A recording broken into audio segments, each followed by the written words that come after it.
Students, आज हम Hindi 8th class का 5th पार्ट पढ़ रहे हैं। सब्जेक्ट कौन सा है? हिंदी। और part 5th class 8th class का 5th पार्ट हम पढ़ने जा रहे हैं। अपन ने फर्स्ट चैप्टर पढ़ लिया था, संज्ञा। फर्स्ट चैप्टर अपना कंप्लीट हो गया। आई थिंक सबने फिर नोटबुक में वर्क भी कर लिया होगा। फिर अपन ने सेकंड चैप्टर पढ़ा था, पिछली क्लास में पढ़ा था ना अपन ने कि पार्ट कौन सा? लिंग पढ़ा था। लिंग क्या होते हैं? जिन शब्दों से स्त्री और पुरुष जाति का बोध हो वो लिंग कहलाते हैं। बताया था लिंग के दो भेद होते हैं, एक स्त्रीलिंग और दूसरा पुल्लिंग।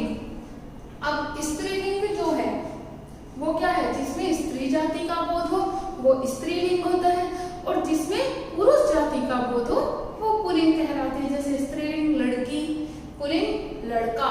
तो लड़के से पुरुष का बोध हो रहा है और लड़की से स्त्री का बोध हो रहा है, तो वो स्त्रीलिंग, जिससे पुरुष का बोध वो पुल्लिंग कहलाते हैं। आया समझ में? मैंने आपको बताया था, कुछ नियम्स बताए थे कि हम इन नियम से स्त्रीलिंग बना सकते हैं शब्दों के, कि पुल्लिंग शब्दों में इसको लगाकर इसको हटाना। जैसे हमने बताया था एकारांत शब्दों के अंदर आकारांत जोड़ करके हम क्या करेंगे? उसको स्त्रीलिंग बना देंगे। एकारांत में बताया था जिसमें ए की मात्रा के शब्द हो, और आकारांत जिसमें आ की मात्रा के शब्द हो वो क्या होंगे? आकारांत। आया समझ में? कि एकारांत शब्दों में आकारांत शब्द जोड़ने से वो स्त्रीलिंग बन जाता है। फिर अपन ने देखा था कि आकारांत और एकारांत दोनों शब्दों के अंदर इकारांत जोड़ा तो क्या बन गया? वो स्त्रीलिंग। कि दोनों शब्दों में एकारांत वाले और इकारांत वालों में दोनों में अपन ने क्या जोड़ा? इकारांत ई वाले शब्द जोड़े तो वो क्या बन गया? अपना स्त्रीलिंग बन गया। ऐसे जातिवाचक शब्दों में अपन ने क्या जोड़ा था? नी को जोड़ा था। कि जातिवाचक जो शब्द है, जो जाति का बोध कर रहा है, उसमें अपन को नी को जोड़ करके उसको स्त्रीलिंग में हम चेंज कर देंगे। उसके बाद अपन ने देखा था कि जातिवाचक शब्दों में इन को जोड़ना है, एकारांत शब्दों में नी को जोड़ करके स्त्रीलिंग बना देंगे, और जो जातिवाचक है उनमें इन जोड़कर स्त्रीलिंग बना देंगे। उसके बाद अपन ने एकारांत शब्दों में लास्ट वाले ए का लोप करके इन जोड़ देना है, आनी जोड़ देना है।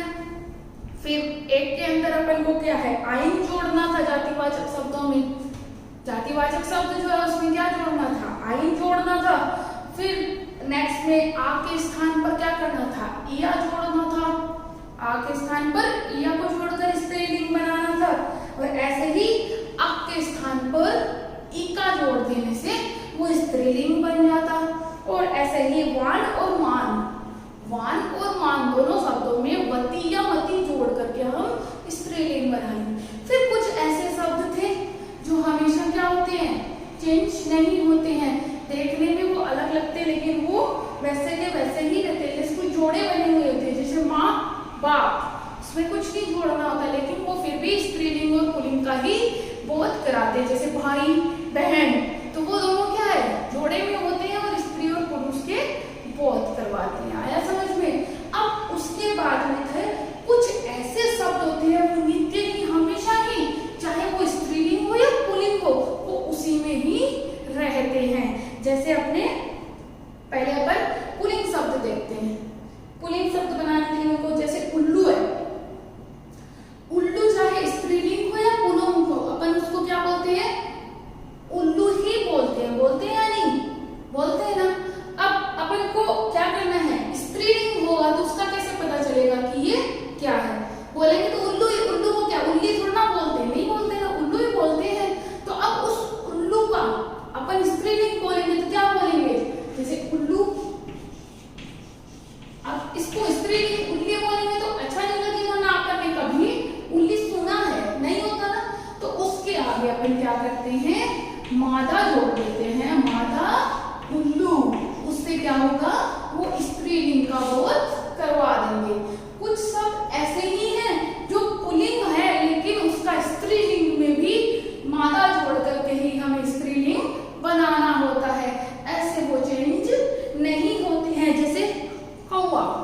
कोआ, कोआ आपने सुना है? कोआ। अब कोआ होता है तो अब उसको कोई थोड़ी ना बोलेंगे, नहीं बोलते ना, उसको क्या बोलते हैं? मादा कोआ। क्या बोलते हैं? मादा कोआ। आया समझ में? ऐसे ही अपनी तोता है तो उसको तोती थोड़ी ना बोलेंगे, नहीं बोलते ना, तोता ही बोलते ना, तो उसको क्या होगी? मादा तोता हो जाता है। क्या हो जाता है? मादा तोता। जब ऐसे शब्द हो जिसका स्त्रीलिंग नहीं बन सकता, उसके आगे अपन को क्या करना है? मादा जोड़ करके उसको स्त्रीलिंग में चेंज कर देना। अब ऐसे ही कुछ पुल्लिंग शब्द भी ऐसे ही होते हैं जिसमें क्या करना होता है? स्त्रीलिंग के ही रहते हैं, वो चाहे नर में हो या मादा में हो, किसी में भी हो, वो वैसे के वैसे ही रहते हैं जैसे ये रहते हैं। तो उनको चेंज करने के लिए क्या होता है? उनके आगे नर जोड़ा जाता है। जैसे मछली है तो उसको क्या मछला बोलोगे? नहीं बोलेंगे। तो मछली को क्या करेंगे अपन? नर लगा देंगे उसके आगे, तो वो क्या बन जाएगी? नर मछली बन जाएगी। उससे क्या है? वो पुल्लिंग का बोध कराएगी अपन को।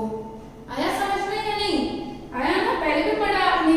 चील है, चील का भी कोई है, चिला बोलोगे क्या उसको? नहीं। तो उसके आगे क्या करना पड़ेगा अपन को?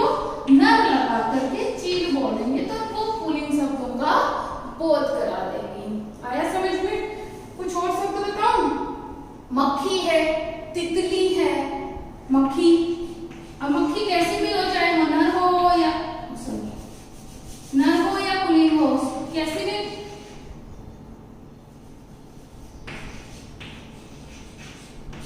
मक्खी कैसी भी हो, उसको अपन क्या करेंगे? आगे नर लगा के ही मक्खी बोलते हैं। तितली है तो उसको क्या? नर तितली बोलेंगे, नर तितला भी नहीं बोलेंगे, तितली ही बोलेंगे। आगे बस उन शब्दों में नर लगाना। आया समझ में? कि कुछ शब्द ऐसे होते हैं वो पुल्लिंग होते हुए स्त्रीलिंग में भी उनका अगर अपन उनका यूज करते हैं तो हमें वो चेंज ना हो करके उनके आगे मादा लगाना होता है और उनको स्त्रीलिंग में चेंज करना होता है। ऐसे ही कुछ शब्द पुल्लिंग होते हैं, स्त्रीलिंग होते हैं, जिनका पुल्लिंग शब्दों में भी यूज करने के लिए हमें वही शब्द यूज करने होते हैं, तो उनके आगे हम क्या लगा देते हैं? नर लगा देते हैं। आगे समझ में? अब कुछ नियम है, जो सारे शब्द जो है वो क्या रहते हैं? वही शब्द जो है वो हमेशा उसी में यूज होते हैं। ज्यादातर क्या है? एक दो अपवाद हो जाते हैं।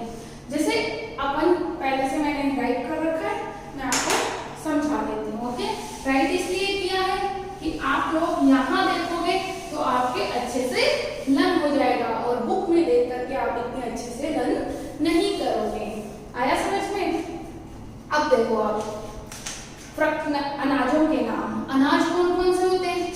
गेहूं, चावल, ये सब अनाज है ना। अनाज जितने भी हैं, जौ, चना, बोल के देखो, जितने भी अनाज है वो सारे किसमें आएंगे? हमेशा पुल्लिंग ही होते हैं। चना, मैं तो 1 2 बता रही हूँ, बाकी आप सारे रिपीट करके देख लेना, आपको पता चल जाएगा। एक या आधा अपवाद के रूप में होता है, वो स्त्रीलिंग में आ जाता है। बाकी जितने भी अनाज है वो सारे के सारे क्या आ जाते हैं? पुल्लिंग शब्दों में यूज होता है। तो आपको क्या याद रखना है कि अनाज के नाम जितने भी है वो सारे किसमें आएंगे? पुल्लिंग शब्दों में ही यूज होंगे। फिर आए वृक्षों के नाम। खेजड़ी, नारियल का वृक्ष है ना, तो ये सारे क्या है? वृक्ष कोई भी हो, ज्यादातर सारे के सारे ही पीपल का वृक्ष। पीपल सुना है? वो भी पुल्लिंग ही आता है ना। तो वृक्षों के नाम जितने भी हैं वो सारे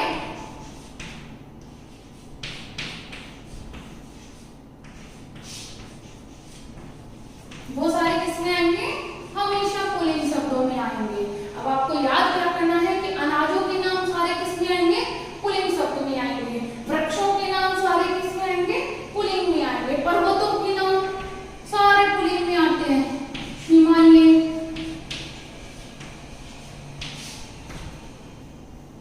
अरावली, विंध्याचल, अरुणाचल, है ना। और सारों का उच्चारण करके देख लो, सारे पुल्लिंग शब्दों में ही यूज हो रहे हैं। तो थर्ड नंबर पे पर्वतों के नाम सारे किसमें आ जाएंगे अपने पुल्लिंग शब्दों में। धातु और रत्नों के नाम, जितनी भी धातु होती है, लोहा, तांबा, सोना, चांदी जो है वो स्त्रीलिंग में आ रही, बोला ना कुछ अपवाद होते हैं वो स्त्रीलिंग में आते हैं, बाकी सारे उसी में आते हैं। रत्न, अलग अलग रत्न पहने जाते हैं ना, कोई मोती पहनता है, कोई नीलम पहनते हैं, ये सारे किसमें आएंगे, किसमें आएंगे, सारे के सारे धातु और रत्न आएंगे और वो पुल्लिंग में आएंगे। कुछ एक दो ऐसे होते हैं जो अपवाद होते हैं वो स्त्रीलिंग में यूज होते हैं, बाकी सारे पुल्लिंग में ही यूज होते हैं। फिर आए अपने द्रव्य पदार्थों के नाम। द्रव्य पदार्थ, दूध, घी, क्या है, पानी, ये सब क्या है, पुल्लिंग शब्द है ना, इनका यूज किसमें होता है, पुल्लिंग शब्दों में ही किया जाता है। शरबत हो गया, रस हो गया, ये सब क्या है, पुल्लिंग में आए ना। पानी, घी, दूध, रस, शरबत आदि सारे किसमें आ जाते हैं, पुल्लिंग शब्दों में ही आ जाते हैं। आया समझ में। फिर ग्रहों के नाम, अलग अलग ग्रह हैं या नहीं, कौन कौन से ग्रह दिए हुए, सूर्य, शनि, चंद्र, ये सब ग्रह ही है ना, वो सारे किसमें आ जाते हैं, वो भी सारे पुल्लिंग में आते हैं। सूर्य, शनि, चंद्र,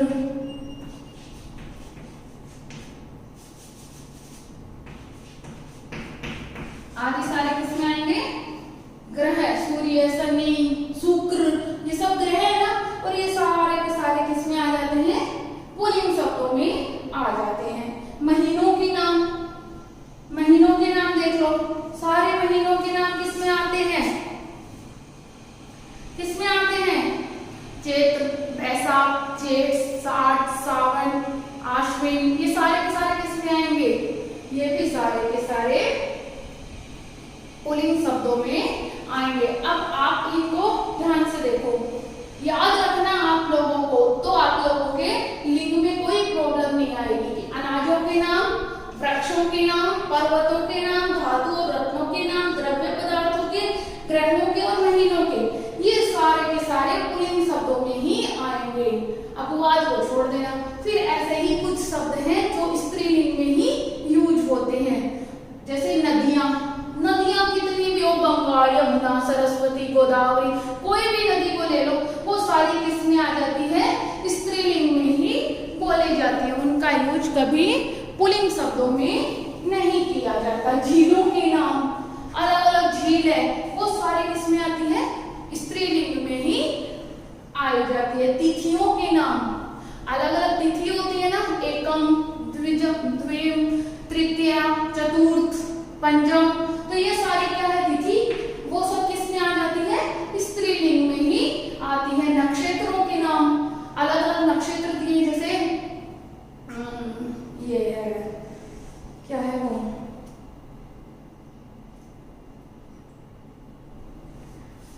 रोहिणी नक्षत्र है, अलग अलग नक्षत्र दिए होते हैं, वो सारे के सारे स्त्रीलिंग में आ जाते हैं। फिर भाषाओं के नाम, अपनी अलग अलग भाषाएं हैं, सारी भाषाओं को आप बोलकर देख लो, सारी किस में आएंगी, भाषाएं स्त्रीलिंग में आएगी। हिंदी को देख लो, स्त्रीलिंग है, पंजाबी स्त्रीलिंग हो गई, अरबी स्त्रीलिंग हो गई, उर्दू, अंग्रेजी, वो भी स्त्रीलिंग है। तो जितनी भी भाषाएं वो सारी स्त्रीलिंग में आएंगी। तो अब आपको ध्यान क्या करना है, नदियों के नाम स्त्रीलिंग में होंगे। अब आपको पूछे स्त्रीलिंग है या पुल्लिंग, तो आप कंफ्यूज हो जाओ, लेकिन आपको ये ध्यान होगा कि नदियों के नाम किसमें आते हैं, स्त्रीलिंग में, तो आप डायरेक्ट बता दोगे कि ये क्या है, स्त्रीलिंग है। झीलों के नाम, तिथियों के नाम, नक्षत्रों के नाम और भाषाओं के नाम, ये सारे किसमें आ जाते हैं, अपने स्त्रीलिंग में बोले जाते हैं। आया समझ में। एक बार आप इन सबको देख लो ध्यान से, और सारे के सारे क्या करोगे, इनको लर्न भी करना। ओके, एक बार मैं ये वाले इरेज कर दूं तो आप लोगों के लर्न करने में इजी रहेगा। फिर इन सब चीजों को तो आप जानते हो आगे, जैसे अनाज है तो आप जान जाओगे अनाज में क्या आते हैं, गेहूं आता है, चावल आते हैं, ये सब आते हैं, ऐसे तो आप समझ ही जाओगे वृक्ष कौन से आप इनको एक बार ध्यान दे लो, अनाज, वृक्ष, पर्वत, धातु, द्रव्य और ग्रह और महीने, ये तो सारे धातु और रत्न, ये तो सारे पुल्लिंग होते हैं। ऐसे ही नदियां, झीलें, तिथियां, नक्षत्र और भाषाएं, ये सारी की सारी क्या होती है, स्त्रीलिंग में यूज किए जाते हैं। हो गया चैप्टर्स, आपका चैप्टर्स पूरा कंप्लीट हो गया है लिंग वाला।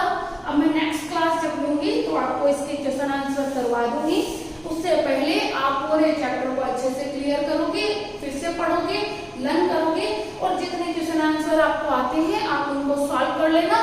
राइट और रॉन्ग जो भी होंगे मैं नेक्स्ट क्लास लूंगी, उसमें आपको बता दूंगी।